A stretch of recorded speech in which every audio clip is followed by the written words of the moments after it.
Today's guest is somebody I've been wanting to speak to for an awful long time. I've known about Rebecca Sharrock for quite a few years now on various news feeds, and I've seen interviews with her in various locations and newspapers. And she experiences something called superior autobiographical memory. Now, the reason I was so keen to speak with her, and particularly I'm planning to speak with her on a private basis afterwards and chat to her about one or two of the themes, is that the idea that somebody can remember all of their life experiences is something that is absolutely central to my model that I call cheating the ferryman. The reason being that I argue that there are two elements to human personality: the eidolon, which is the everyday personality that exists in linear time and experiences time as a flow and has no memories of any previous lives. That's the everyday self. But there's also an element of our personality, which I call the daemon, which other people would consider to be the higher self, the guardian angel, the genius. Various other terms have been used. And most societies have this concept of another version of yourself that has much greater knowledge than you do. Now, for this being to be effective, I would argue that it needs to have access to all your memories, not only your past memories, but also your future memories. And again, I'm reminded from yesterday's interview with Dr. Gary Vasey, when Gary cited an example of whereby a voice in his car saved his life when he was driving in Nova Scotia. And this voice obviously had advanced warning and advanced knowledge of a danger that it was up ahead in the road. And he was quite convinced that this voice saved his life. He argued, had the voice not spoken, he would have been killed. But then we have to look back and think, well, where are these memories stored? Where can they be located? Now, way back from the 1930s to the 1950s, there was an American neurosurgeon called Wilder Penfield. And Penfield was American, but he was working in Montreal in Canada. And what had happened was his sister had died through incurable epilepsy. And he wanted to make sure that other children and other young people wouldn't go through that. So what he wanted to do was to think about doing operations on the exposed human brain. And his idea was that if you could find the location of the epilepsy, the focal point, you could literally cut round the brain material around that focal point, rather like a fire break in a forest fire. You know, you have a forest fire and you do a break round the forest fire, which stops the forest fire spreading. His logic was the same thing. The problem was that at those days, they didn't know which parts of the brain did what. So he had to map the brain first to make sure that he and other surgeons were not cutting out crucial parts of human personality effectively. And what he did was he mapped the brain, because it may be a little known fact, but if you take the top of the skull off, the brain itself doesn't feel pain. So if you give somebody a local anesthetic, you can effectively manipulate the surface of the brain and they won't feel any pain, but they can report back to you the sensations they feel.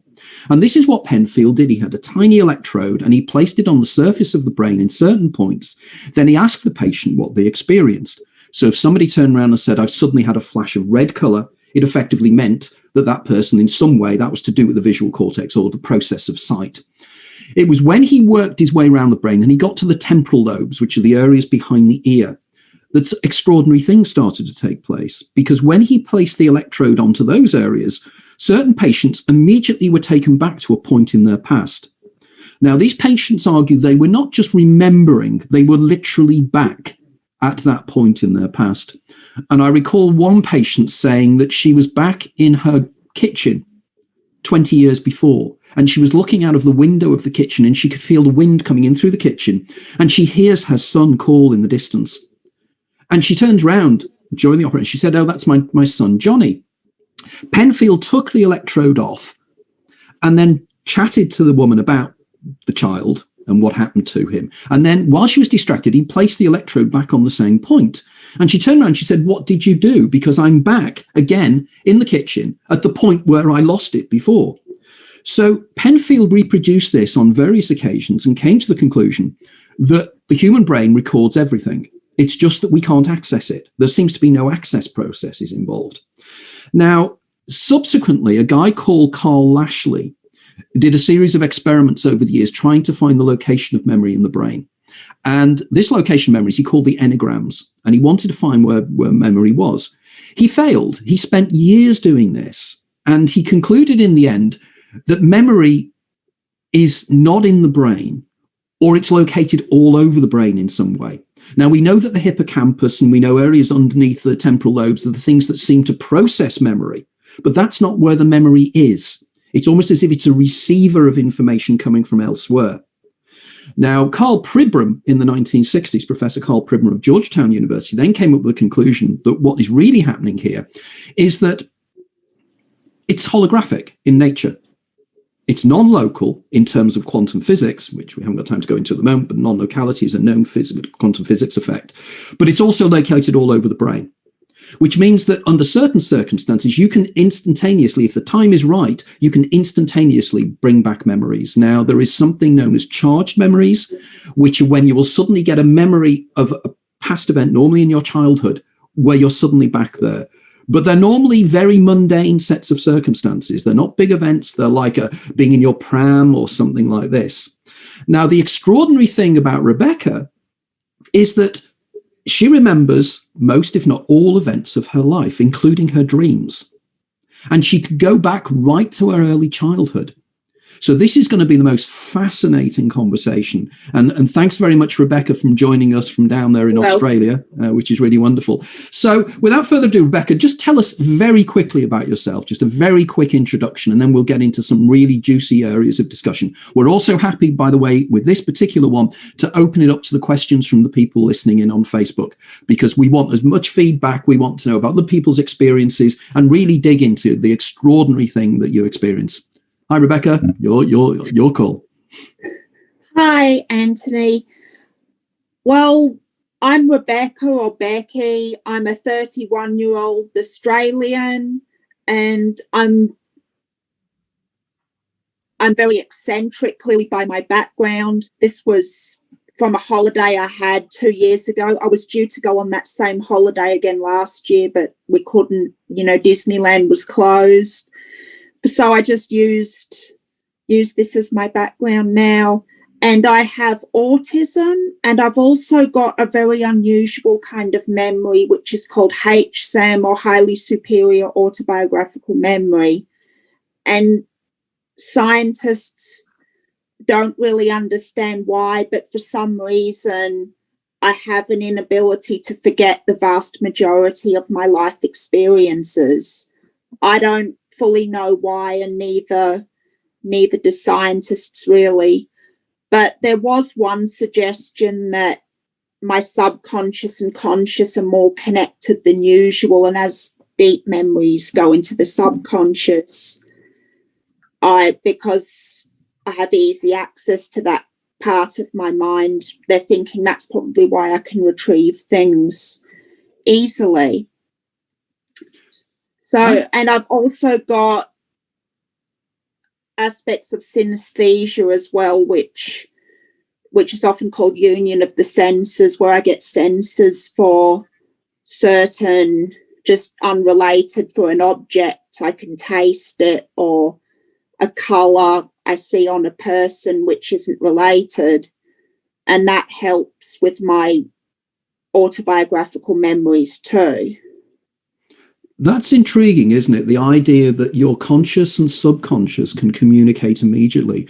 Now, I would argue that my model, the Damon and the Eidolon model, one of the things I suggest is this could be something to do with the corpus callosum, which is the thick-bodied nerve thing that holds together the two sides of the brain.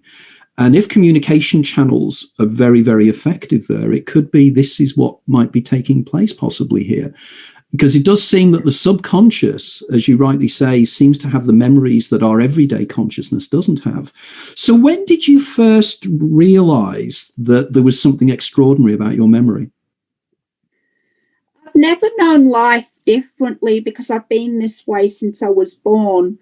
But I noticed, particularly when I got into my teenage years and I started socializing more, I did notice that several people found it odd that I could remember things from so early on, or that I couldn't let go of past hurts very easily. But with time, I've gradually learned to cope with my, those feelings and emotions, to help me move on emotionally. But the time when I found out about HSAM, when I found out it existed, was when I was 21 years old, 10 years ago. And that's when I started doing tests with the McGaw and Stark lab at the University of California. How did they come about to know you? Did you say, look, I have this memory, and you contacted them, or how did that happen? How did the test start to come out? What happened was there was a 60-minute story about 6 other people who were the first to be diagnosed with HSAM, and my parents came in to show me this story on television, and they were saying it was really unusual. And I said, but I can do that. It's not unusual. And then Mum said, yeah, it's unusual. I think you've got this condition too. So my parents asked for my permission if they could send the lab an email, because their email was on the screen, for anyone who felt they had the condition. And I just went, yeah, okay, that's good. I didn't really expect a reply because I live so far away, but I just said, okay, you can send them an email. And then 2 weeks later, I was amazed by my luck, because they did reply back and they said they were interested in testing me for HSAM. So those tests went for a few years, and that included an MRI scan as well. And I was diagnosed with HSAM in 2013. So as I understand it, around about 80 people worldwide have this condition. So the tests they did, can you give us some kind of examples of the kind of testing they did with you? The tests, there were various kinds, and they'd ask for days. When they did the initial screening test, they would ask for days of the week from, dates of my past, calendar dates of my past, any news events I recalled. But they also knew the psychological aspects of what HSAM truly is. So when I answered the day of the week or the date for a certain event, I had to speak for about 45 minutes on the emotional reason for remembering that, and exactly why and what it meant for me, going fully into the details, because the neuropsychologists, they were looking for the specific reason as to why I'm attached to the memories. And when they'd give tests, they'd never tell me beforehand what they'd be testing me on, and every test was different, different parts of my memory they were testing and assessing. And it was the middle of the night, my time, in the middle of winter, so I'd wake up at 3 a.m., have no idea what I'm going to be tested on. Wow. So I had no way of studying for it. I felt a bit scared because I felt like I was sitting an exam and I couldn't study for it in any way. But then I'd do the test and I'd talk for 2 hours, and then at the end of it, I'd think, it's not as hard as I thought it was. It's hard, not so much the questions, but it wasn't as scary an experience as I felt it would be. So what they did then, they give you a date, and then they say what happened on that day. So what do you then do in your mind? How does that then work? So, you give the date, 18th of August, 2004, for instance. What then happens? Well, how does your mind process that? Do you go through a calendar? Do you sort things out? Or does it spontaneously just occur in your mind? It depends, because usually what I do, if it's a random date like that, I just think of a day around that time, think of an event which happened, and then I go back a few, say I remember some, okay, for instance, the 18th of August 2004, I remember on the 14th of August 2004, I woke up to see the opening ceremony of the Olympic Games. Wow. So that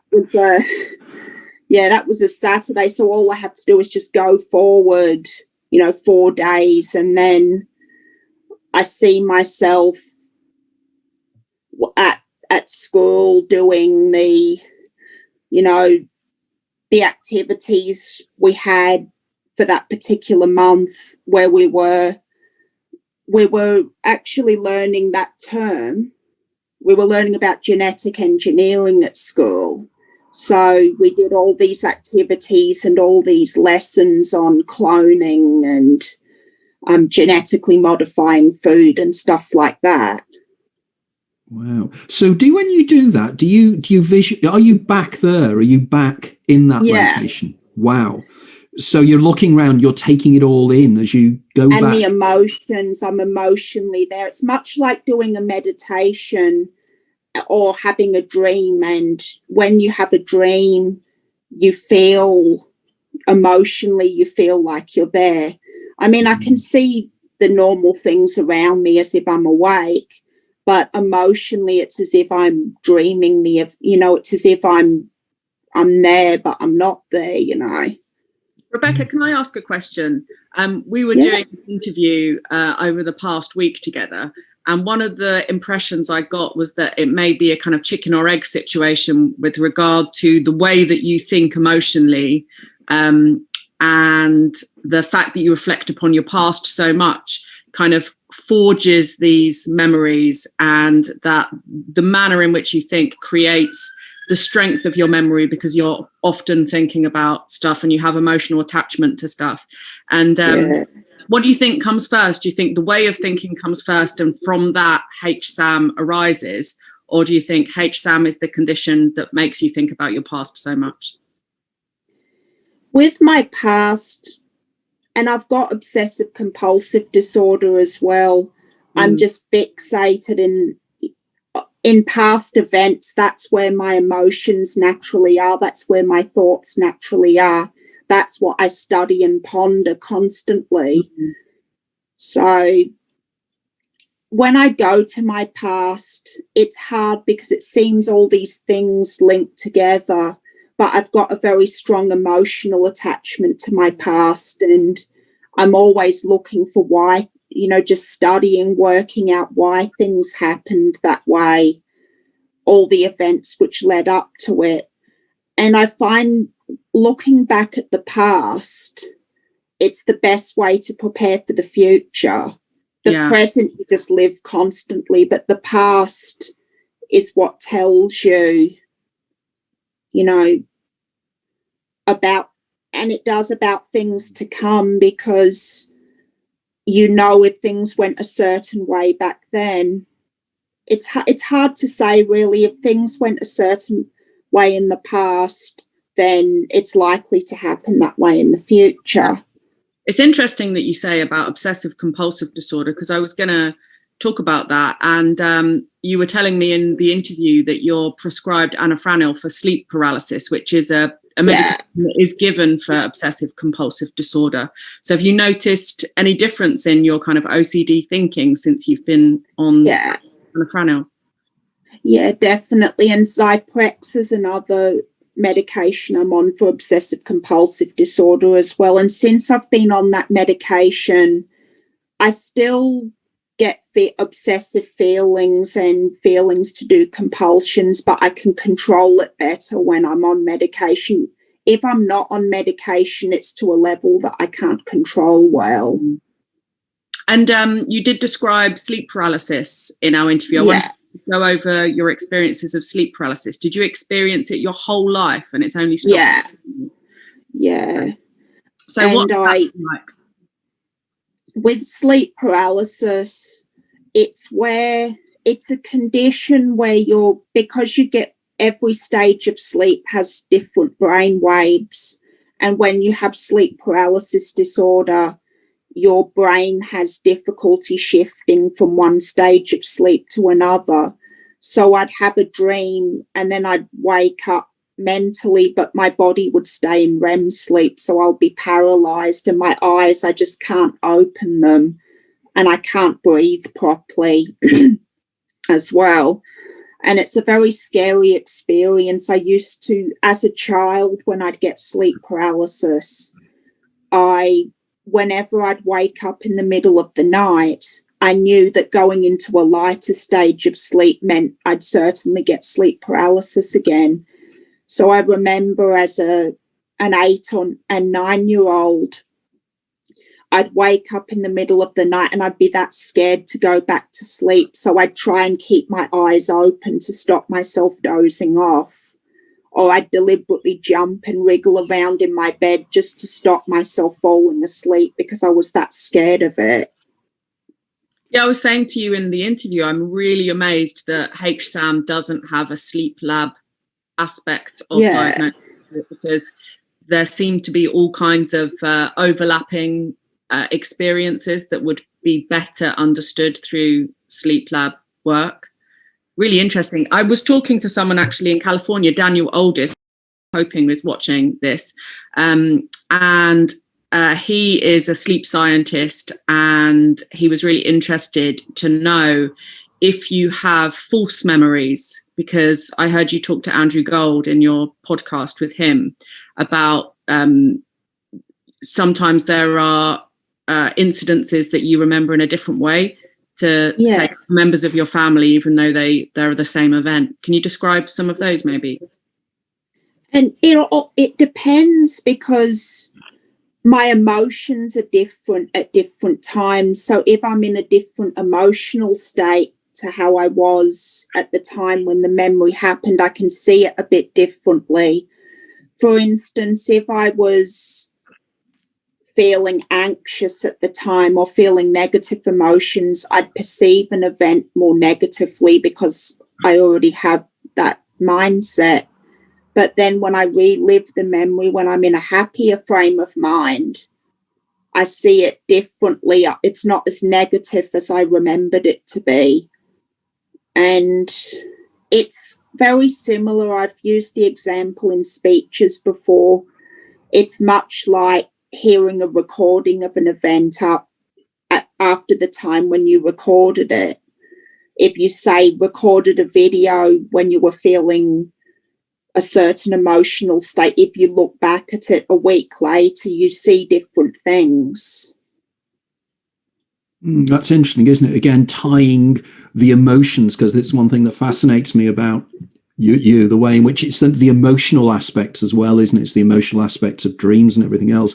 But going back to the sleep paralysis bit, just for a few seconds here, do you ever sense, the other thing in sleep paralysis, the hag, something sitting on your chest, or a sensed presence? Do you ever get that? Yeah, in medieval times, they used to look at sleep paralysis as a very dark, very sinister event, because it does feel like someone sat on your chest, because you're breathing as if, like you do when you're asleep, even though your mind's awake, and it feels like you're choking but I got many experiences with sleep paralysis. Sometimes even half of my body was paralyzed, the other half wasn't. And very often I'd have sleep paralysis and I'd feel like I was sitting on my bed rather than lying. I was actually laid down on my bed, but sometimes I felt like I was sitting rather than laying down. So I'd get all sorts of strange things like that. That's interesting, isn't it? So the idea that, again, it's the kind of, you're semi-awake, semi-asleep, and it's as if your brain is tuning into something subtly different that may be there or may not be there. So going back then to your synesthesia, which is something I think I'm very fascinated in. How does your synesthesia manifest? Can you give us some examples of what it is like to be a synesthetic? With my synesthesia, with words or with images or with colours, I just taste different things for some unknown reason, such as, for example, when I see electric blue, I taste quiche. I don't know why, I just taste quiche. Or when I see... That's not a quiche colour in my mind. Neither mine, neither. And when I see chalk, I taste yogurt for some reason. Or just hear the word chalk. Yeah. Or when I see, certain times I'll associate a colour with a person for some reason, or a taste, or a symbol for a person, which I don't know why my mind created. Wow. Do you think that's because your memory keys are so kind of advanced and kind of in every area of your mind that your kind of memory faculties are spread throughout your color coding notes, and then they're easier to find because they're color coded with so you're sensors. like highlighting your memories like highlighter pens. Wow. Yeah. And are they consistent? So once you associate one thing with another, is that then consistently the case, or does sometimes it change? It's consistent because certain, things I associated as a child, I still associate it like that as an adult. And we have one of our old dogs. She's now 14 years old, so we've had her many years, but for some reason she reminds me of Mars bars. And whenever I hear the word nugget, her name, I just think of a Mars bar for some reason. And I taste Mars bars. Extraordinary. Oh, that's so cute. Yeah, it's quite nice. I like the name Nugget as well, which actually gives me the impression of the dog, because I'm reminded here, of course, of the Daniel Trammett, I think, he wrote a book, I think it was Born on a Blue Day, I think a few years ago. Oh, yeah. And of course, he does something similar to you in terms of learning foreign languages, because I understand you're learning Spanish at the moment as well. Yeah, and I found a new hobby now because a couple of years ago, I felt that I should learn other languages because I want to take my speaking career internationally, as well as the business I'm starting, the network for people of all ages on the autism spectrum. So I thought I've got to learn languages, and then I found it fun, and it's a new hobby now. Fascinating. That's so cool. So tell us a little bit about what is your earliest memory then? How far do your memories go back? And particularly I'm interested, and I know somebody in the chat room has actually mentioned this as well, is that your memories go back to before you'd learned to speak. Yeah. How do you envisage, because this is really fascinating. So you're pre-literal. What were you perceiving, and how were you perceiving it? And how far back can you go in terms of that? Before I could talk, it was, until I could speak in proper sentences, wasn't until I was about 3 years old when I was articulate enough to ask Mum, for example, why does she keep taking me to all these strange places every night? And then she said I was dreaming. But with speech, I was always, for some reason, when I'd see people talking around me before I was verbal, I knew they were communicating. I guess I knew that instinctively. I think all humans do. But when I was hearing people talking, I was fascinated. So I'd try to imitate the sounds they were making, and they'd come out as babble because I was trying to imitate what they were saying. And then when I started speaking my first words, they'd always have the same syllable repeated because they were easier to cognitively say. But it's much harder learning a first language than it is learning other languages as an adult, because you've got no previous language to compare the new one to. That is extraordinary, isn't it? I've never heard and never thought about that before, that we always think we instinctively learn our first language into the easiest thing in the world. But you're quite right. There's no reference points. Yeah, so it's harder than learning another language even as an adult, because you've got no words to compare a new concept to. For example, when I'm learning Spanish now, okay, cup is taza, but I can still remember taza from saying it means cup in Spanish. Whereas if I didn't know the word cup, I've got to associate the new word just purely visually or purely by experience. I don't have reference beforehand from a first language. Do you know, this is really useful, because I know when I was at university, I did a course on the sociology of language, and we did the work of people like Piaget and Vygotsky and everybody else. And the thing is that the researchers never had an opportunity to ask an infant as they're learning language as to what the language, how the process works. Whereas you are an extraordinary example of somebody who was aware of the fact that you were learning a language, which is a wonderful opportunity for researchers. I'm amazed that not more researchers are not banging the door down saying, we need to talk to Rebecca because she is going to be so extraordinary in helping us understand these things. Rebecca, do you think I was just going to ask if you remember being born. Do you remember being born? With that, of course, I didn't know calendar dates at the time, so it's always very hard to validate, officially and scientifically, because I of course couldn't remember the date. I didn't know the date because I didn't know about calendars. The only reason the earliest memory I can date is the 23rd of December 1989, and even though I was 12 days old, wow. The photograph I found many years later, and I said, here, Mum, this is the experience I was telling you about. And then she saw the date on it and she said, how can you remember that? That's when I was 13.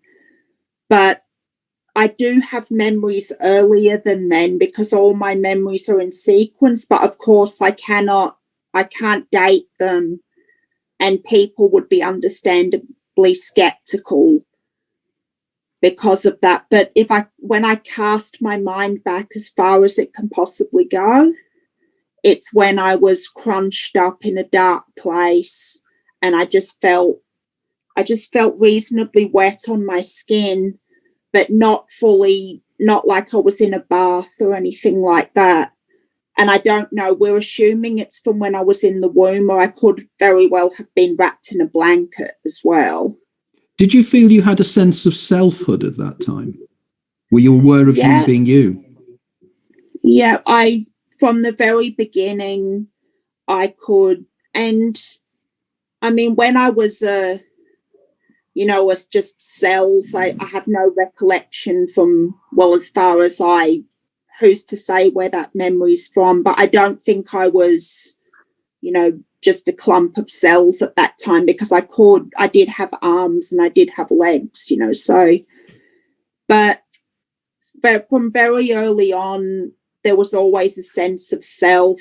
And when I was talking to a researcher because I do get emailed fairly often from people doing research and stuff like that, someone from a university in the US, he was asking me about how I perceived time as a young child, and did it seem strange as a 1-year-old to know that 2 years ago I hadn't existed yet. Yeah. And it's very much like now, I don't really think 33 years ago, I didn't exist. You just know the time you've lived. And time seems to pass more quickly when you're an adult because you no longer stretches of time. For instance, as a 4-year-old, 4 years is a lifetime, but now as a 31-year-old, I've known much more than 4 years. So 4 years seems so quick now. I was going to ask about your time perception in dreams, actually, and whether you think that when you're dreaming, you're experiencing the same experience of time that you would do if you was awake. Like a lot of people say they had like a 30-second snooze, but it felt like a week. So would you say that your dreams feel like they're running according to normal time? When I live the dream, I dream the dream, and I am living when I'm having a dream as well. It's just a different part of life.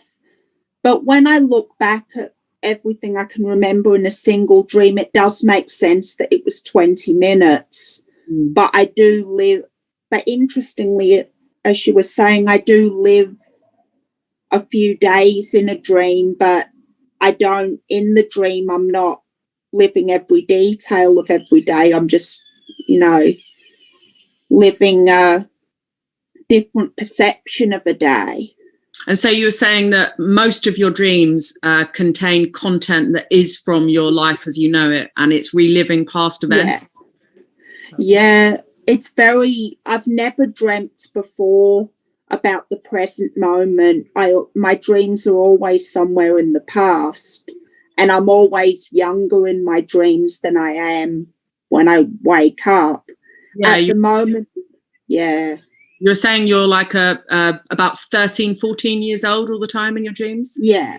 In my dreams now, I'm always around that age, and maybe in 20 years' time, I'll be the age I am now in dreams.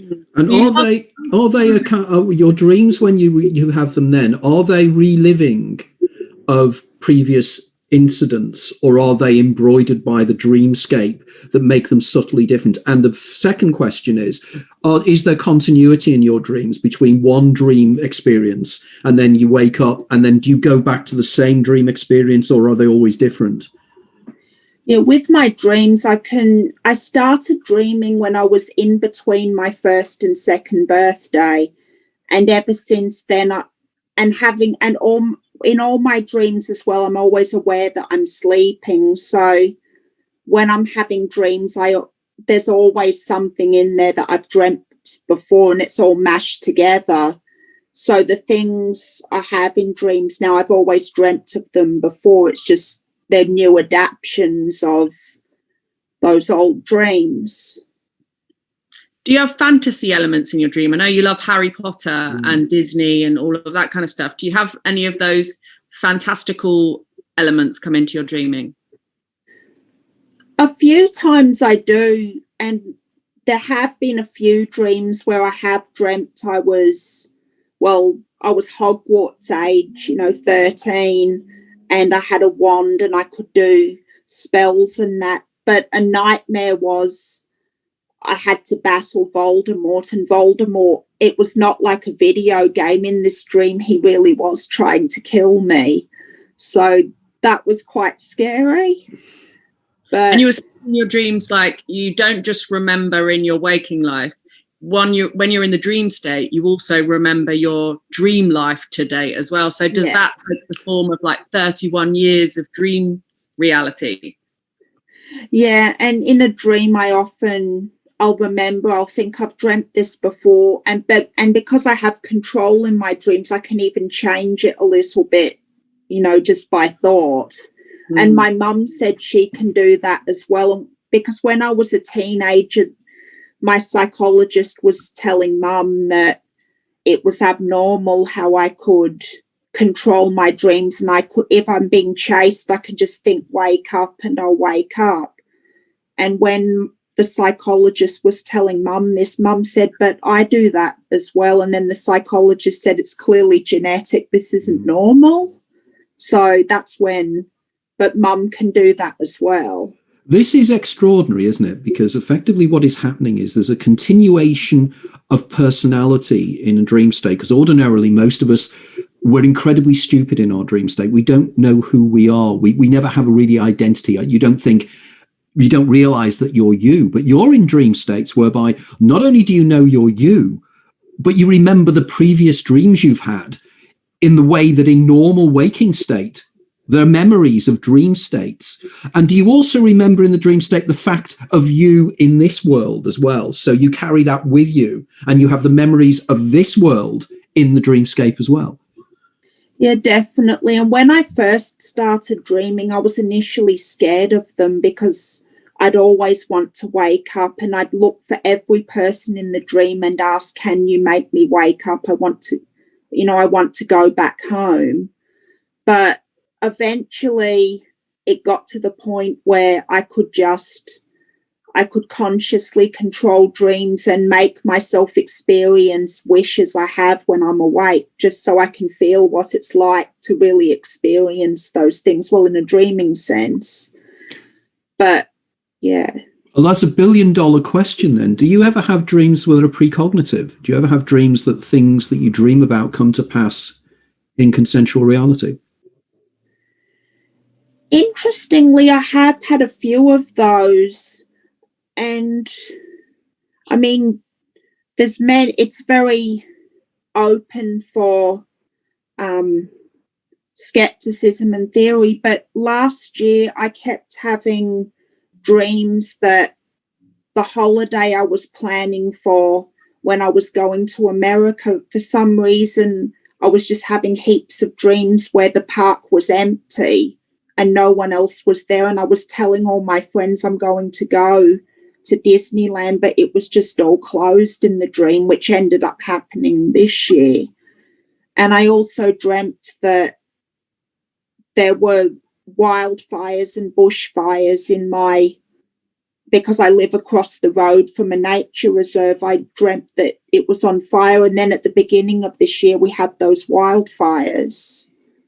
And I also was dreaming, I just had these dreams continually last year. I was also dreaming that I was trapped. I was just locked in a building and I couldn't go out for safety reasons, which is that last year felt very much like that. Well, I was having those dreams 2019. It's now 2021. So not last year, the year before now. But yeah. Because this again is intriguing, because I don't know if you know of the work of somebody called John William Dunn, who wrote a book in 1927 called An Experiment with Time. And Dunn argued that we micro-dream every night, and within dreams there are elements of what seemingly is like the future, which sort of are embroidered within the dream narrative. And he suggested that people write down their dreams, but you've got the perfect situation whereby you remember them anyway.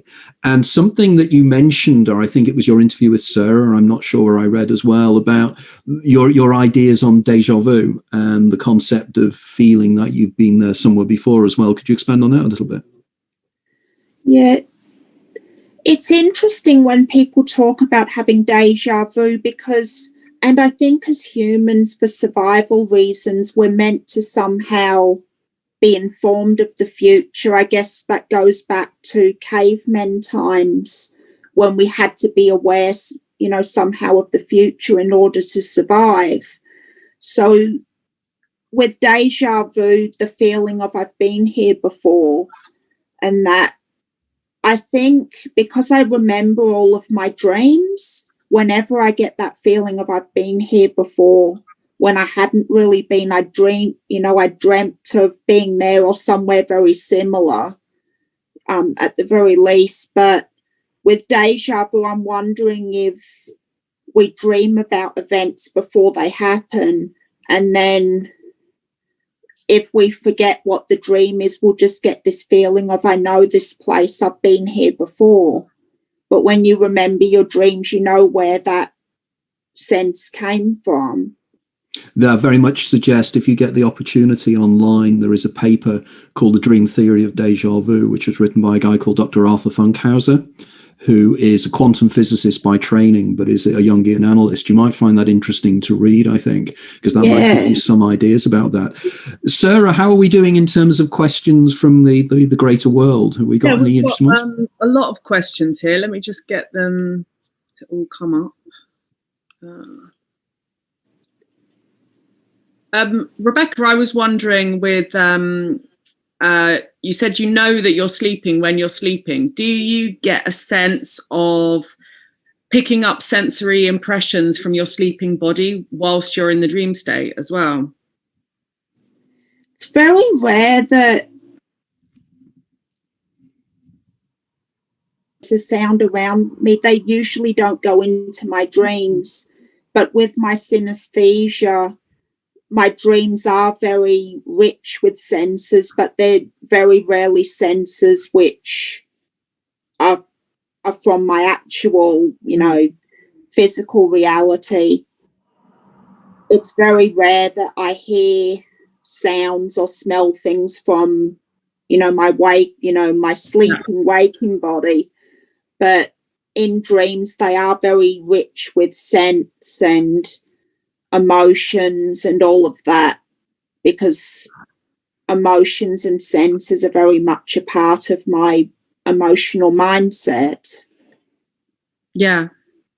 We've got lots of comments, but there aren't actually any questions. The only question was the one that you've already kind of touched upon, Anthony, the one about pre-language dreams. So if anyone does have any questions, please type them up in the chat box and then I will endeavour to ask them. Okay, well, one of the things I saw in one of the interviews you did was about your fascination with Harry Potter. And I was amazed to see an interview or a video or something where you were able, people will give you a page number and or a quote, and you'll be able to complete it. That is quite incredible. So do you see, when they ask you that, do you actually visually see the page in question, or how does your memory recall work in that way? What facility do you use to do that? Because there are literally in the 7 books there are a few thousand pages with many words. The quickest way I can do it is if they start, say, a chapter from a random book, just open up, say, chapter 7 of book 5, and they won't tell me the name or the number of the chapter. They'll just start speaking, and then I'll just continue on. That's a very quick way I can do it. Wow, because that in itself is extraordinary, isn't it? You know, that how your brain is so effective at recall that it can do that. And do you feel again you're remembering reading the book? You know, as if you're do you physically take yourself back to sitting where you were when you read that section, or is it just come immediately to you? It depends as well on because my emotions do affect, and it's the case with everyone in their life, their emotions affect how we think that day or that time. But usually the image I get in my mind is because the reason I learned to recite the books was to help me fall asleep as a child. So I learnt the books, and then I could read the books while I had my eyes closed, you know, to fall asleep. So I get this image of lying on my pillow with my eyes closed, just reciting it until I just dozed off. Well, what we could do here, we could give it a try, couldn't we? If there's anybody in the chat room who has a copy of any of the Harry Potter books, to maybe put in the chat room a line from Harry Potter and just see if you can remember it. I think I've got one somewhere. Okay.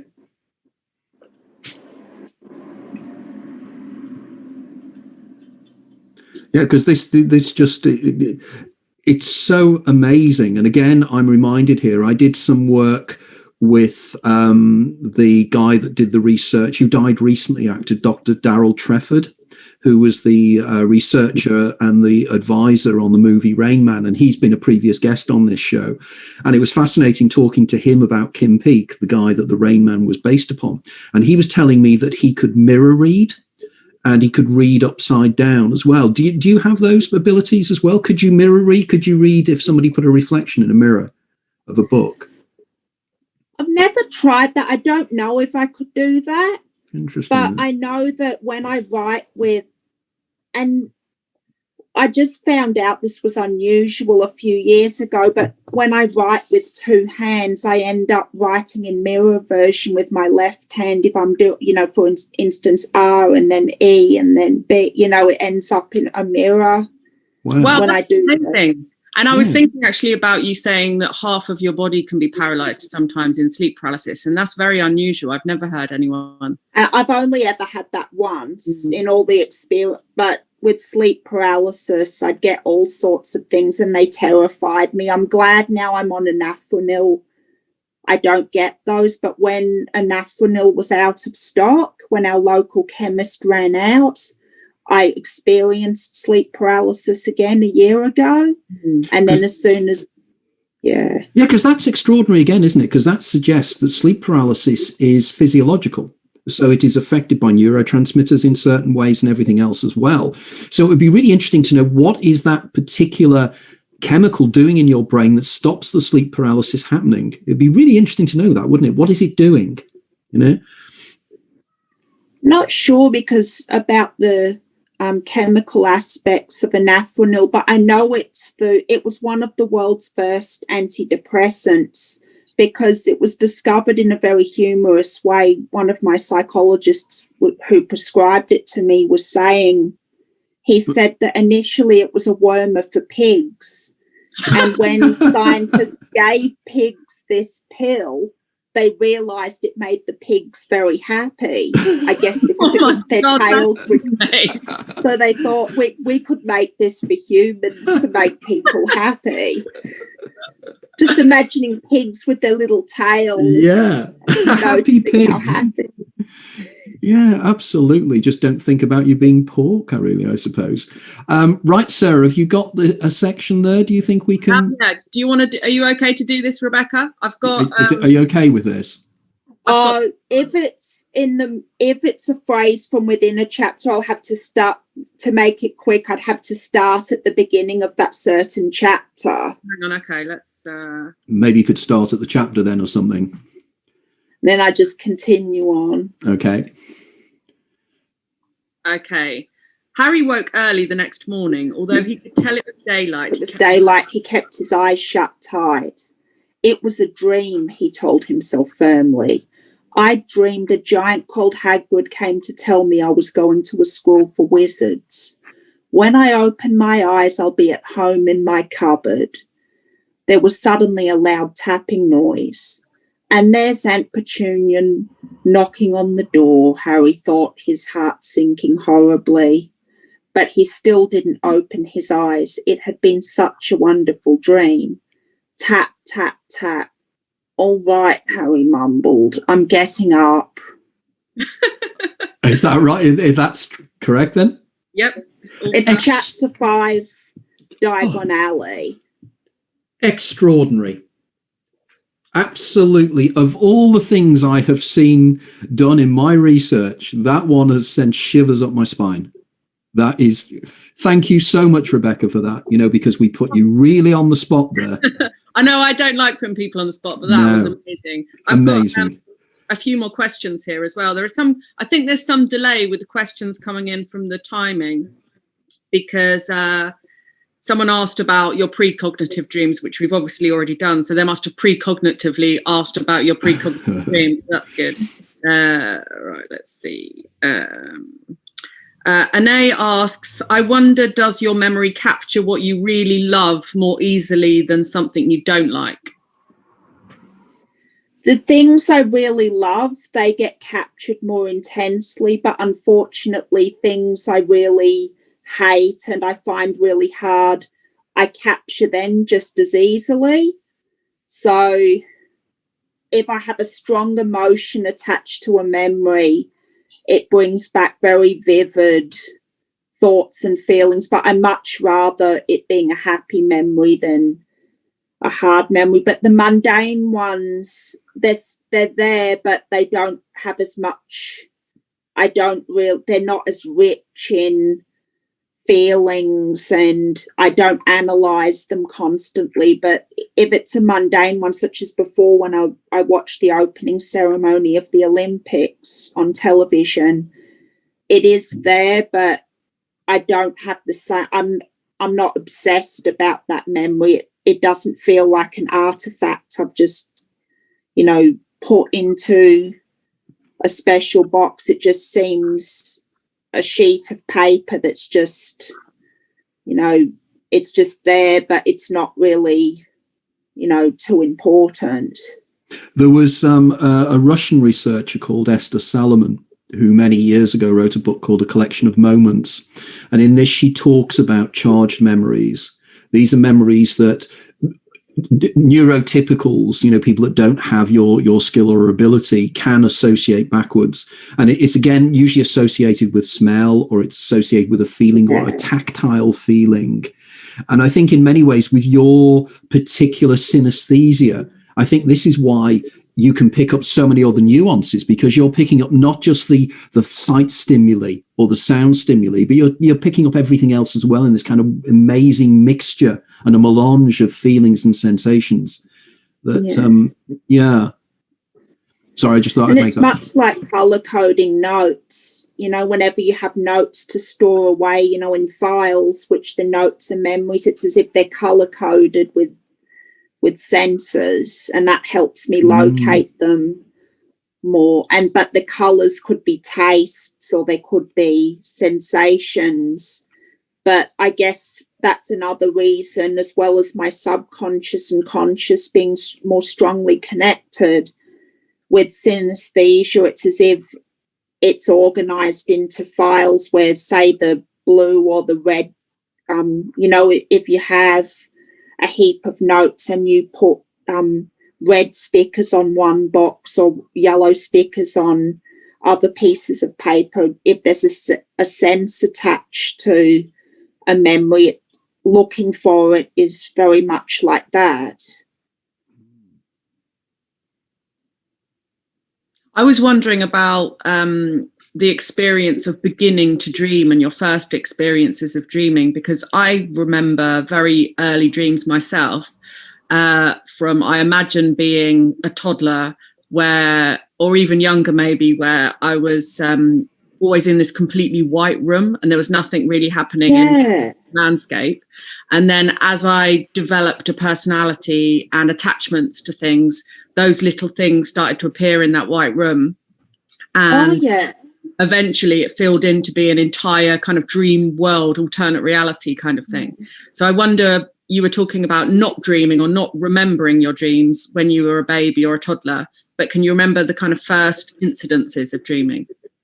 The first time I had a dream, or I recalled a dream, it was in between my first and second birthday. I didn't know about calendar dates, but it was a cold night and winter's in the middle of my 2 birthdays. So I'm guessing I was 1.5, 18 months. But I just went to sleep one night and then I found myself, I was in this dark room and there were all these windows around me, just circular windows. And I went to a window and I had a look. And then when I looked through a glass, I could see it was this fruit factory with all these machines, but, a lot like a child's jungle gym with all these bowls and stuff, except it was fruit. It was oranges and apples and lemons. And then I was just looking. I was particularly interested in this machine with all these oranges coming down, and they were going one by one into this box. So I just kept looking and looking, and then I found myself in my bed when I'd woken up, and I thought, where did I go? And I didn't understand that at that time that dreams were just our imagination. I thought I really was being taken away from home. So I screamed when I woke up because I wanted to know Mum was still there, because I thought I'd been taken away. But then when I was 3, I could finally ask my mum, why do you keep taking us to all these strange places every night? And then Mum would tell me about dreams. And then I still didn't really understand at 3. So I said, but who takes me there if you don't?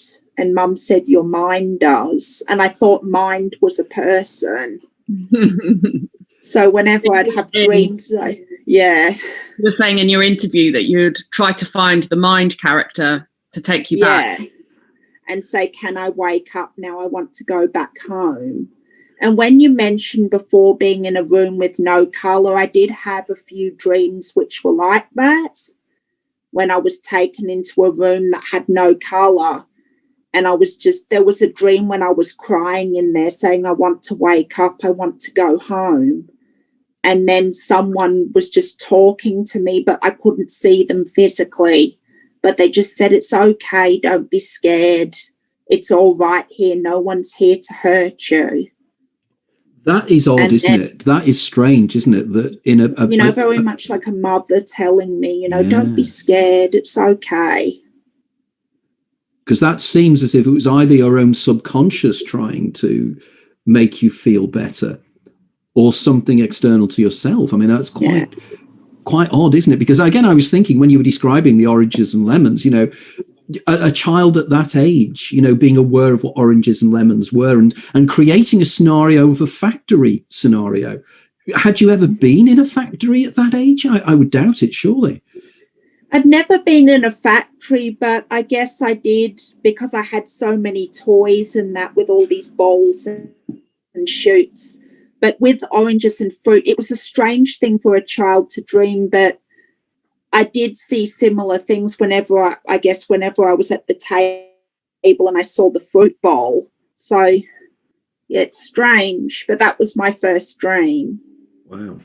Tara asks if you remember dreams according to your calendar system as well. So would they fit in with your calendar recall? Yeah, because they're just an experience of my general day. So I'd know, the day I fell asleep, woke up when I had that dream, and I could just like any waking event, I could just date it with a calendar. But as dreams are very personal, it would be very hard to prove for skeptics, to be fair. Mm-hmm. Do you fly in your dreams ever? A fair few times. I have a fair few flying dreams, especially when during the day I just have a feeling of I want to run away from certain emotions. I just want to escape the stresses of daily life. I have more of those flying dreams then. But I guess the other flying dreams I have, which aren't necessarily attached to emotion, would be where I'm playing Quidditch, in Harry Potter. But dreams where I've just flown away from events which I'm scared. For instance, in one of those dreams which I saw my house on fire, I didn't want to look at my burnt house and all of the possessions I love ruined, so I just flew away so I didn't have to face it. Do you... Oh, sorry, Anthony. I was just going to say, just very quick, it keeps leaping to my mind. There's states called hypnagogic states and hypnopompic states, the kind of liminal states before you wake up or before you go to sleep. Do you experience those, particularly during the daytime? Because I think you touched upon it then, didn't you? That you can put yourself into a dream state to escape a circumstance you're unhappy with. Is that how I understand that to be?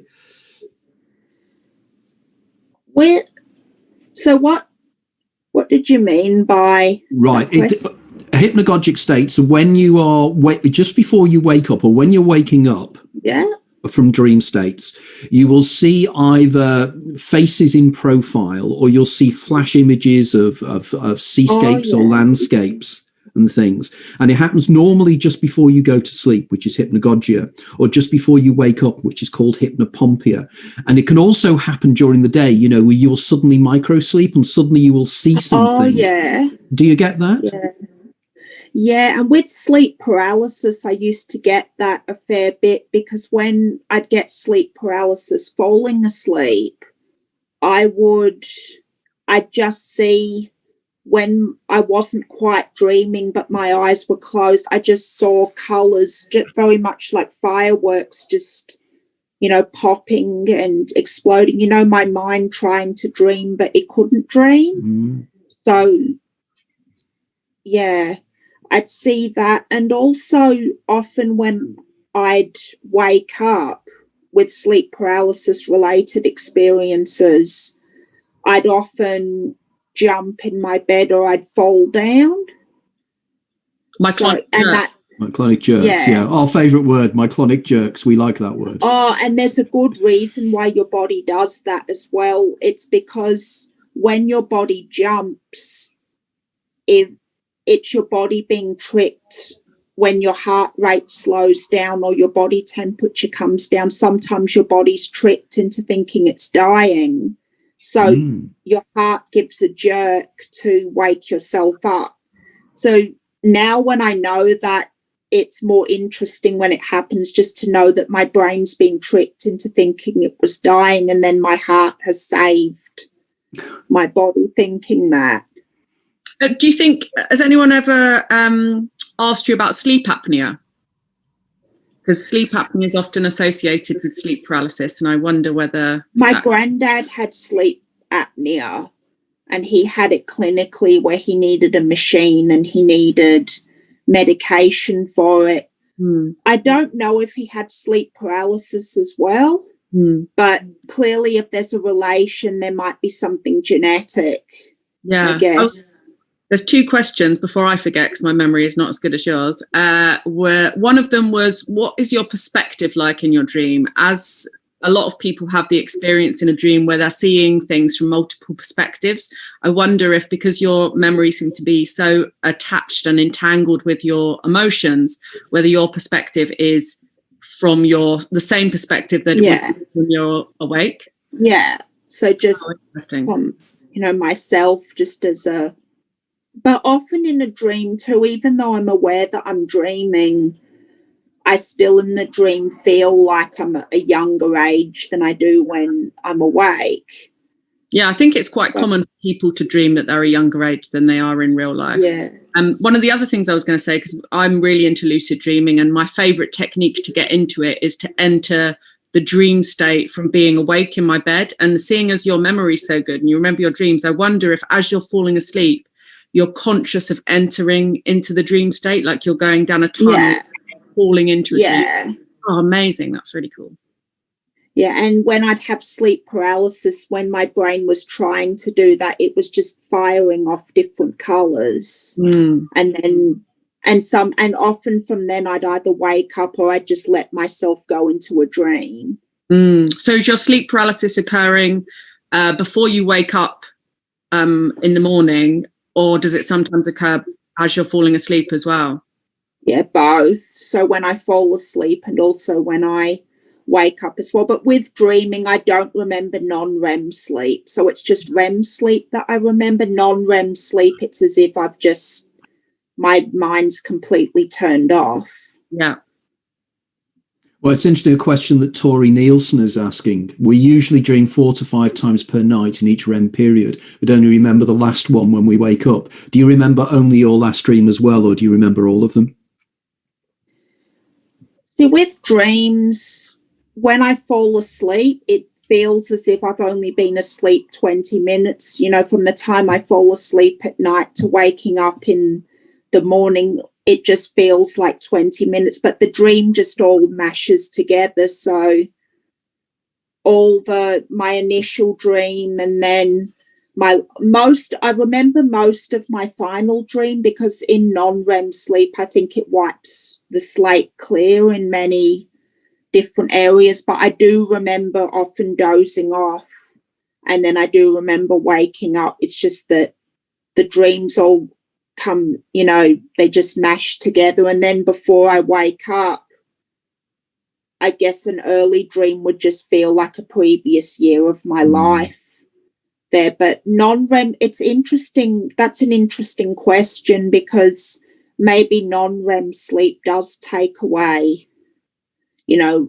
maybe it's not so much mashed together. Maybe it's hard to tell, because I've never had this tested by anyone, but it's great thought, that question. Well, of course, the situation is that you will never know what you don't know. So effectively, you can't know whether you didn't know the dream, because you wouldn't remember it in the first place. Sleep's fascinating because it's so mysterious.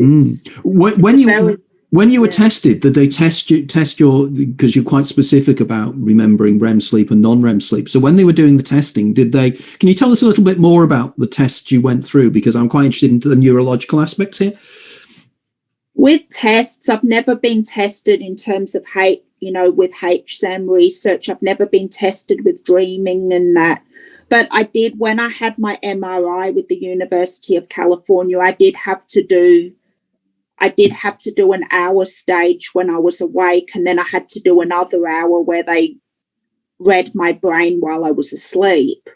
And that's the one where they found out that my subconscious and conscious were more strongly connected. But with my other tests I've had for my other with autism and with my anxiety, they did, of course, find out about my sleep paralysis, and they said I have a very severe case of sleep paralysis disorder, and it's severe enough where I was medicated as a child for it. And so the sleep paralysis was known of early on, but it wasn't known at that time. It wasn't known that I had HSAM or anything like that. They just said I needed to be medicated for my sleep paralysis. And then it took those experiences away when I was on anafranil. But then when my local GP, he said to me as an adult, maybe we'll try getting you off that medication just to see if you've outgrown the sleep paralysis, but as soon as I was off the medication, I was having sleep paralysis again, so I was put back on it. Wow. It seems like your sleep cycles and your sleep experiences are obviously really connected to the condition of HSAM, and I think sleep paralysis must be a natural element of that as well. And I wonder whether, does your experience of your more recent memories feel like it's affected by taking anafranil?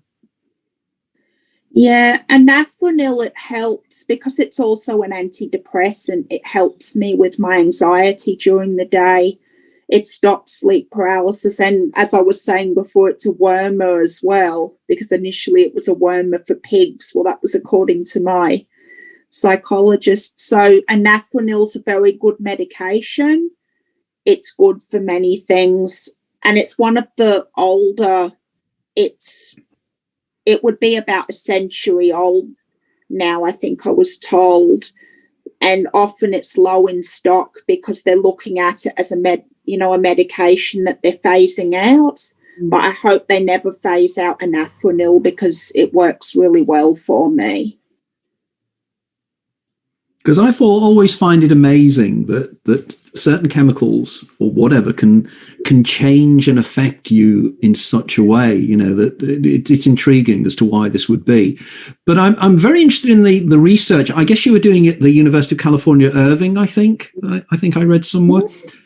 In terms of, do you know how they concluded or how they came to the conclusion that your conscious and subconscious were closer together?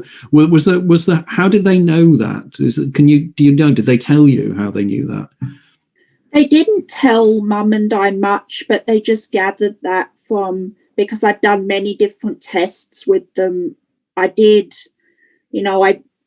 nearly 50 tests with them before I was diagnosed with HSAM, and then they scanned my brain for an hour while I was awake and then an hour while I was asleep just to see the difference. And they didn't really tell us much, but they said they'd gathered that from hearing my responses in the many tests I did. And just speak it, because they asked me for every detail of, the deepest depths of why I remember things that way. So they just knew by my emotions and how I was attached. And I was talking about the senses attached to memories. And I think they gathered it from that mainly. Did they ever explain what they thought was happening in your brain in terms of the memories themselves, as to how that was, why what is unique about you? Well, you're not unique. There was 80. It's virtually unique, isn't it? But what did they say? What they thought was taking place in your brain as to why you have this extraordinary ability?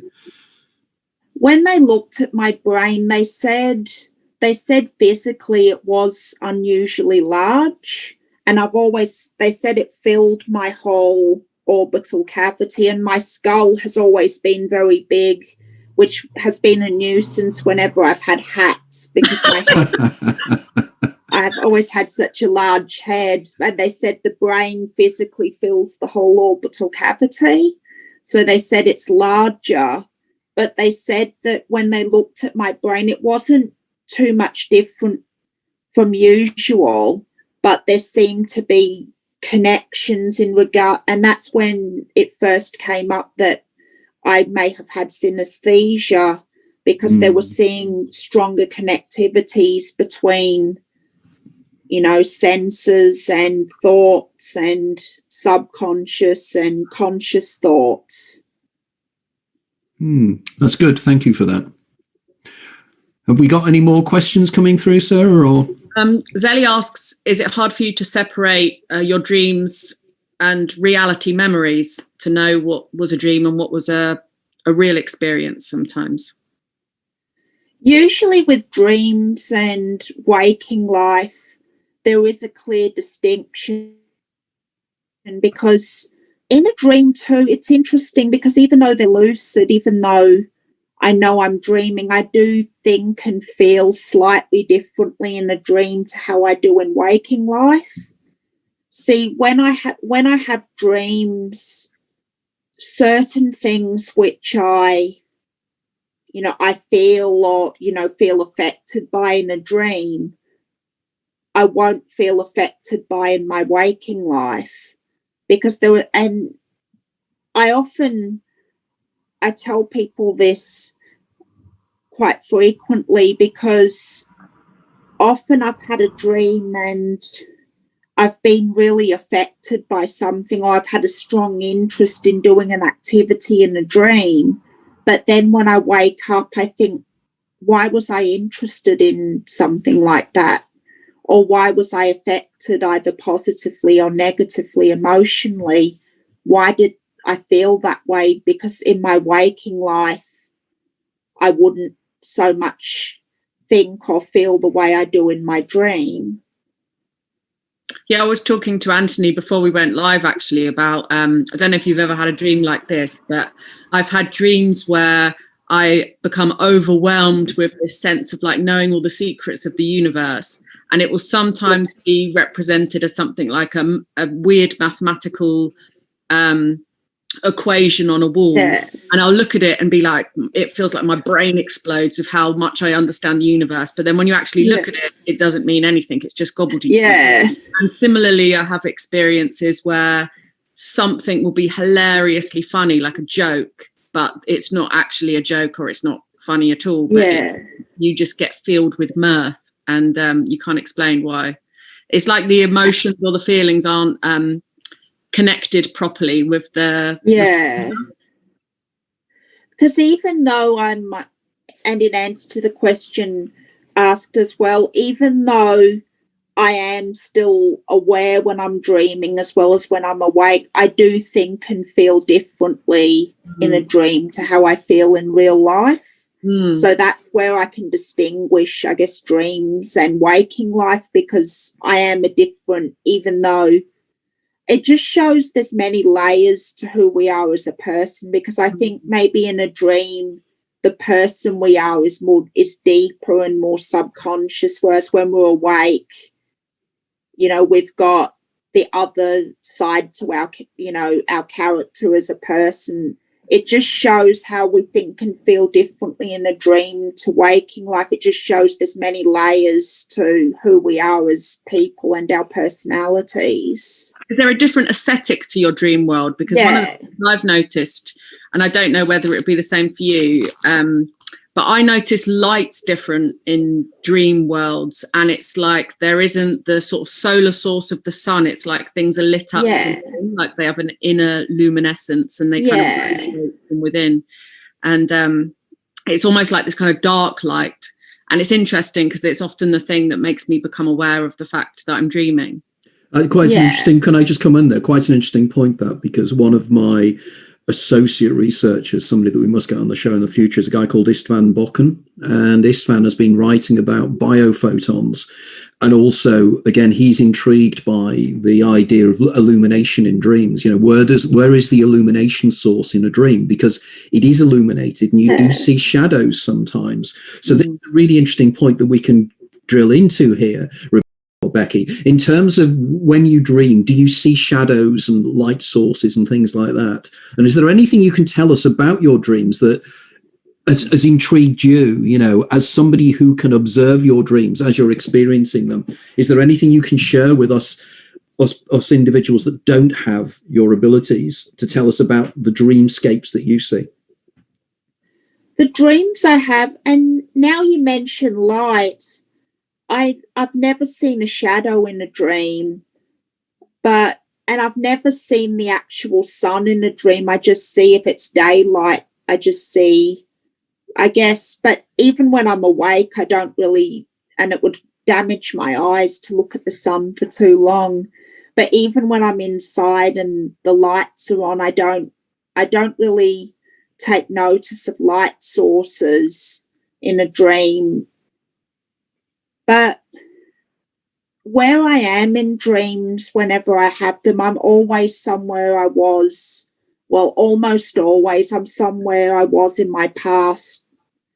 And last night, for example, I dreamt I was at my old primary school, and I can still, I walk down all the paths to go to my different classes, and it's as if I'm walking those same tracks as I did.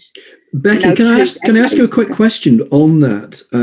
When you're in that state, is it you choosing to go in that direction? I know this sounds strange, but ordinarily in dreams we don't. But do you choose to orientate yourself within the three-dimensional dreamscape? It's you saying, I want to go down that path and go there.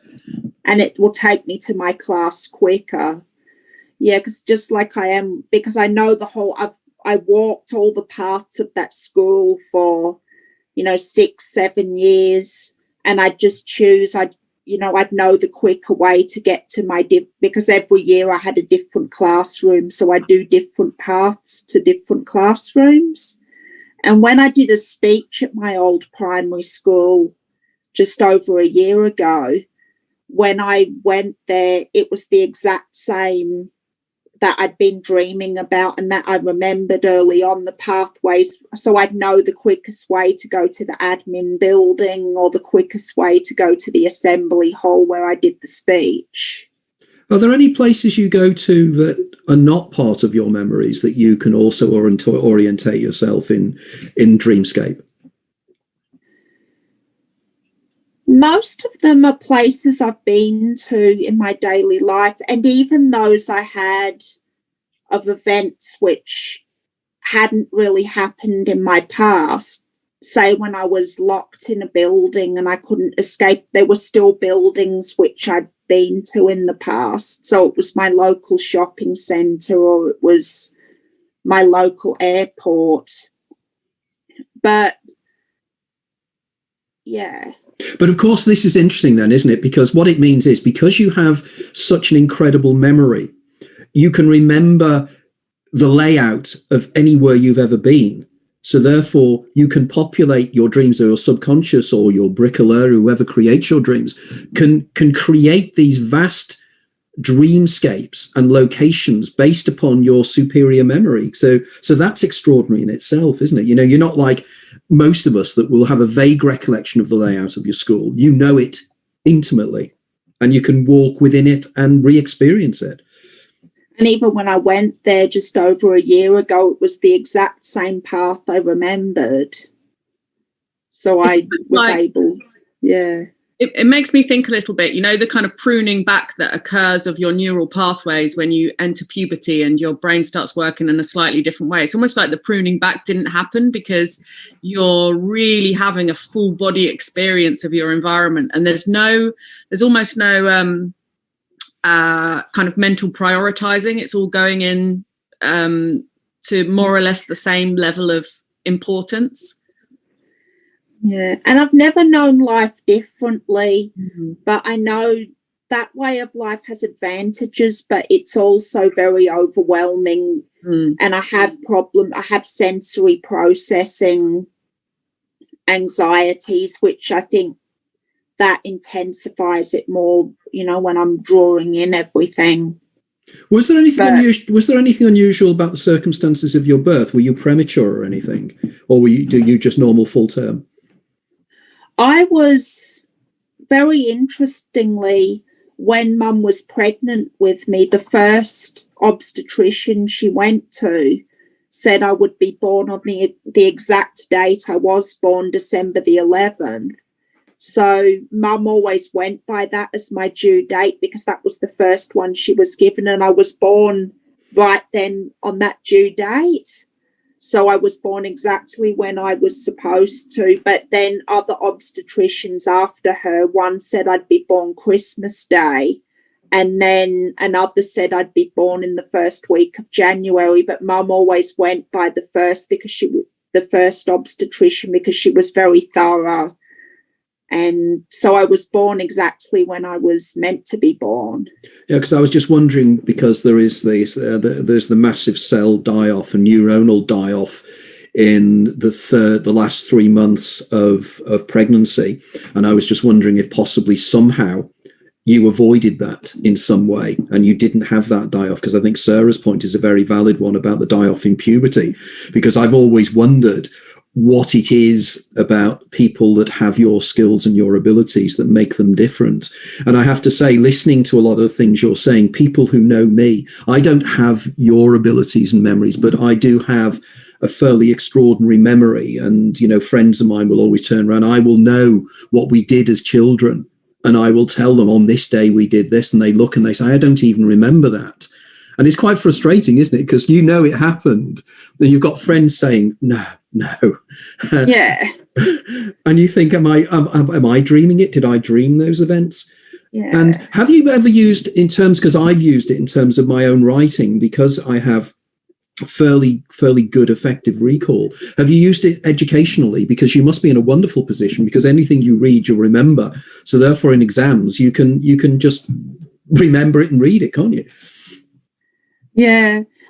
At school, though, I always used to joke, because I process everything at once. By doing that, my processing is a bit slower. So I often said I maybe would have scored better on a test had I sat it a month or two later, because I remember more of a test years later than I do of, you know, being given one on the spot. So when I was at school, my marks for subjects I was interested in, they were typically higher than the ones which took me a little longer to process. But at school, my favourite subject, and it wasn't a subject on its own, but it was spelling. You know, spelling I liked, and it was they were the only tests I never had to study for, and I'd still get A+, because I was so busy working on subjects which I wasn't so good at. I'd never have time to revise my spelling words, but I'd always end up top of the class when I do those, and I didn't have time to study because I was busy with my other things. But I've found now, as an adult, now with my new hobby of learning languages, the way I remember things, it does help me a lot when I'm learning a new language. And I do remind myself very often of what worked when I was very young, when I was learning my first language. And I can just see the similarities. And then when I see that it's much easier learning a second language than it is learning a first language, it makes me remind myself it's not as difficult as it could be in another situation. You know, I think there's a wonderful opportunity there for a book you could write about learning languages, you know, the Becky Sharrock effect, or the Becky Sharrock way of learning a language, because as you mentioned earlier on, the extraordinary skill you have of remembering learning your first language is something that there is something there that you could really probably use and help us lesser mortals to be able to learn languages in a more effective way, I think. Yeah, that's a good idea. Thanks. I think, because one of the things I love learning languages, and it's one of the things, you know, it's only as I've got older that I really love learning languages because of that very same thing. You know, you challenge yourself, don't you? And it's almost a new way. It's fun. It is. It's brilliant, you know. And once you know a language, it opens up your world, because once you know a language, you can then watch YouTube videos of that language being spoken. You can read articles which haven't been translated, and because those which have been translated into, for example, English being my first language, it doesn't go as in depth into the different cultures as it does when it's purely, you know, the other language, rather than just chosen to be translated by certain journalists who want a specific story. It's just, it opens up, you know, more of your world, I've found. Yeah, language really is connected with memory. And I think, you know, I do a lot of dream journaling, and it's one of those things that you notice about remembering a dream, that if you write it down, you go through this process of remembering it as you're writing it down, and you almost live it again in your mind's eye, and that helps come into your memory. And I think I've got this like really unusual tactic for lucid dreaming, which is playing Scrabble because there's something about the way your mind works when you look at a combination of words, letters all over the place. There's a sort of deja vu memory feeling that you get, which helps you to remember your dreams when you're dreaming. And I think there is something in language and words that's deeply integrated with our memory. And so when you've got a fantastic memory like you have, learning languages is just this great expansion of your memory. It's capabilities. It's a very in dreams too. I found. Go on. Oh, yes. So in dreams, I've also found as well. In the past year, I've been speaking Spanish in dreams as well as English. Interesting. Just because I practice it so often when I'm awake. But it's fun because I find when you know certain words in another, now I'm learning Spanish, when you know the way sentences are phrased in certain words, it's much like putting a jigsaw piece to, a jigsaw puzzle together. When you think, how can I phrase this sentence? How can I translate it? It's like putting a puzzle together.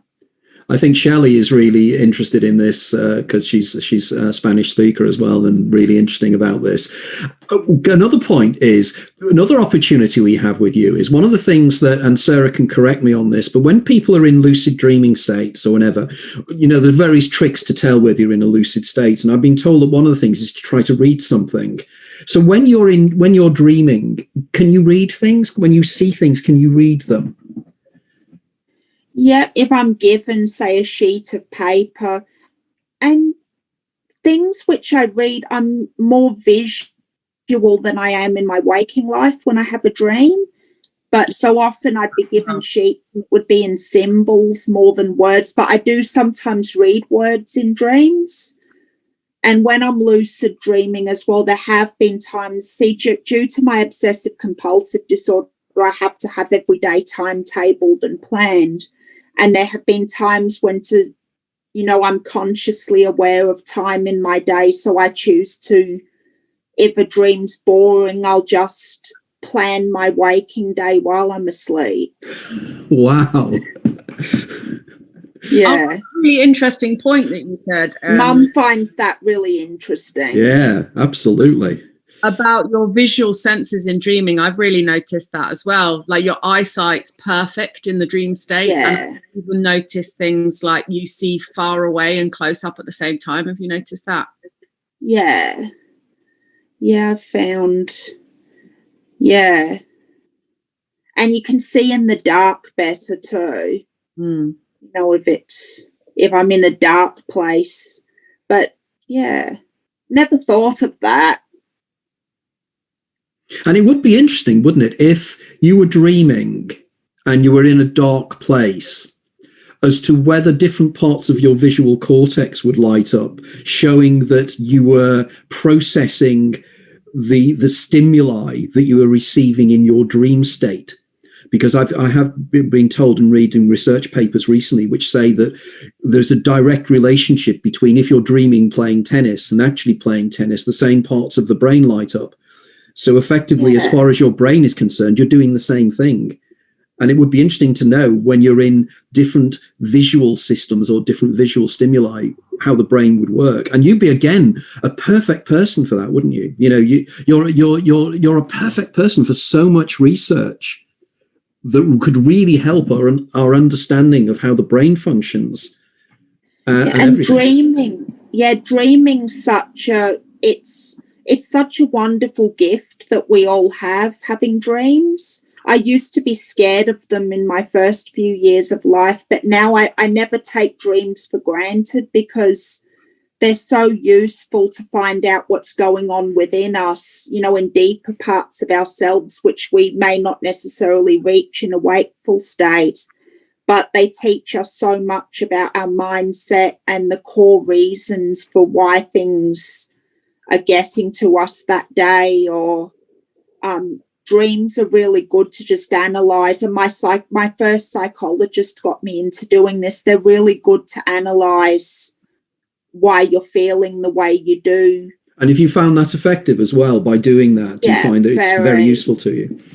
Yeah, and dreams take us to a depth which we don't have a capacity, nowhere near as much capacity for when we're awake, no matter how much we try. Even in meditation, we can't go as deep as we can go when we're dreaming into our mindset and into our psychology.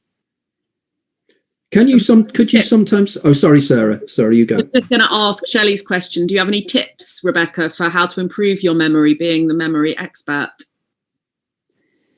Some tips on how to improve memory. I think the first one is practice. Just do exercises every day, which can help strengthen your memories. And every person, in order for things to work effectively, every person's different because we've got different feelings for different parts of life. So find the way which helps you yourself remember things better, either if you're turning it into it's hard if you're more of a visual learner, it's good to exercise your memory in more visual ways. Or if you're more of an auditory learner, doing memory exercises which involve, sounds and, being spoken to. So it's good to do exercises, but exercises in the area which you yourself find you can remember things more easily by. And when I'm learning a new language as well, when I started learning a couple of years ago, my teacher said the trick to learning a language quickly is you have to learn to remember the different words and remember the different phrases. You do it in a way which you yourself remember more easily. So with myself, I look at it as putting a puzzle together, and my teacher said every person is different. So the fact that you look at it as a puzzle, just keep learning languages that way, because that will be how you'll learn it more effectively. And it's the same with remembering other things as well. Depending on what you're remembering, always try to remember in the way you yourself find it, what makes you remember more easily. And the more you practice, you do get stronger. Yeah, I think that's the thing that I was asking you right at the beginning about this chicken and egg situation. Because of the way that you think, you are thinking about past events frequently, and the more you think about past events, the more strongly those neural pathways are in your brain, so that they're very easy to access. Like we were talking about the pubescent pruning back of neural pathways that occurs when most people get a bit older and enter adulthood. And what people often find is that their memories of when they're about 8, 9, 10 are the strongest visual sensory memories that they can recall, because it took place before that pruning back.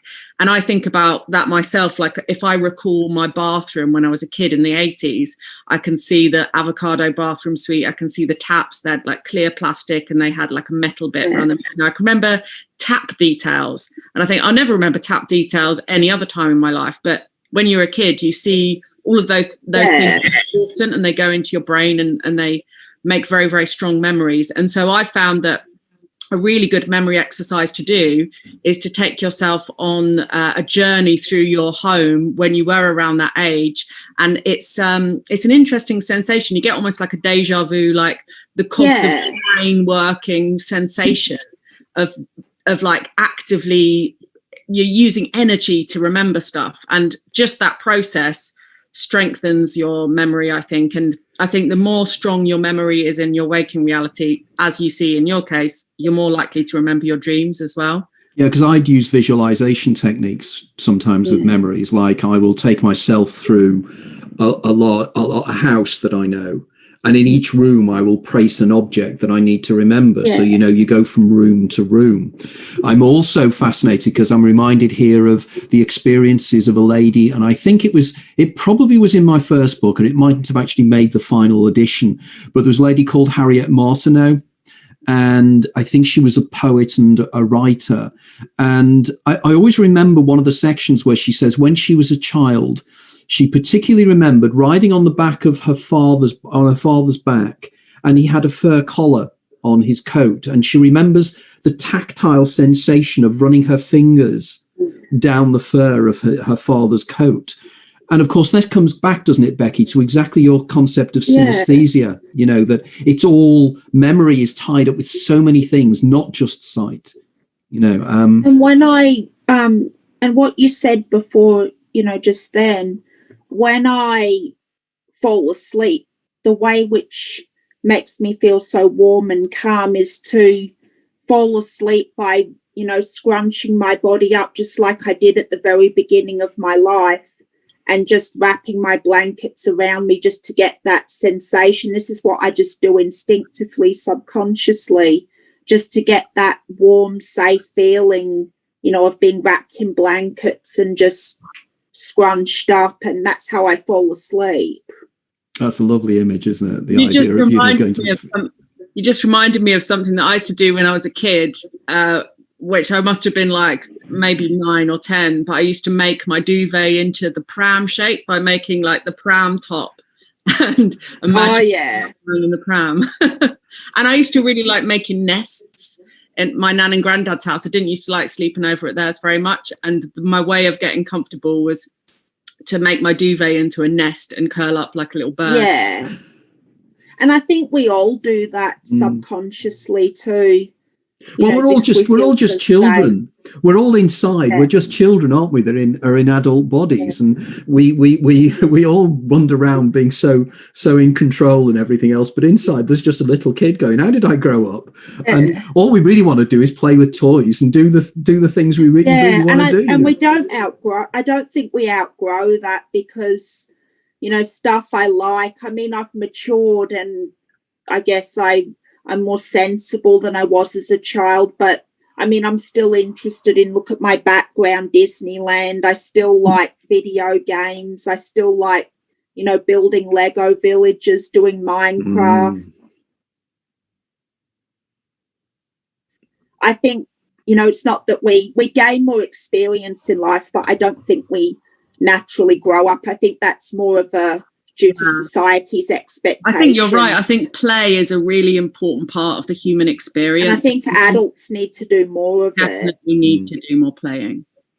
And I think it's good for your brain health too. Yeah, it is. Right, we're getting near the end. We've run nearly 2 hours, which has been absolutely sensational. I have to say, an extraordinary. Loved it. Extraordinary experience. Thank you so much, Rebecca. So nice to actually see you. And Becky, it's wonderful to talk to you after you know, knowing you for quite a time. It's just wonderful. It's been a cathartic experience. I've just enjoyed every minute of this and listening to your wisdom.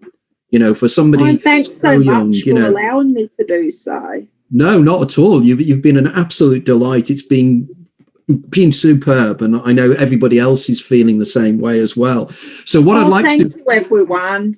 Well, what I'd like to do for the final few minutes then is to what's your plans for the future, and how could people contact you and everything else, you know, because I'm sure there are going to be people out there now that are watching this live, but even more when it goes up on my YouTube channel, who are going to be saying that this young woman is absolutely phenomenal. I really want to know more about her. I want to know about her life. I want to know just so much more. So how can they get in contact with you and everything else? Well, I've got my email address, which is open for everyone to use, the Life Journal one, which I use that for media, for my business, you know, for my work. So anyone's free to email me there. And also I'm working on, which touches a little bit on what we've been talking about, but I'm working on creating a network, which last year I'm getting my research done. It's called Embrace Your Passion, or EYP, and it's a place where people on all levels of the autism spectrum, preferably adults, but we can do teenagers as well, but it's where participants come along, and, you know, it's a place where we make every member feel comfortable, and we understand that there are people with different levels of autism and perhaps with other disabilities attached, such as myself. But it's a place where, at our members' own pace, we can introduce them to various activities, and then they can think, which activities did I prefer doing the most, and then we'll do activities based on that subject area. And then we now keep narrowing it down until our member finds where their true passion is and finds what they're truly interested in. And then our purpose is, at our members' own pace, to work with our member on embracing that passion in their life, whether it be for career or education, but not just those things. It can be for confidence, for, you know, self-esteem, or just to feel fulfilled in life, which you don't have to have a job or get further education to be fulfilled. But we have that option too, if people do want that. But it's in anything our member personally chooses. How can they embrace that to feel fulfilled in life, whether it be for education or just for self-confidence in general. That sounds very good and so needed. And what I'll do is, if you can send me the link to that, I will place that on my YouTube site as well. And Sarah, I occasionally get questions from people saying, how can I, what's Sarah and her own website as well. So there's the opportunity here to say a little bit about your website and the work you do as well, because I think it would be my useful. website is themysteries.org, and on that I have a lot of my dream and sleep research. And also I run like a little lecture club called the Explorers Club, which mostly my passion is about Egyptology and ancient culture and history. Oh, I love ancient Egypt. I love the ancient Maya as well. I love all ancient cultures. They're the best. Yeah.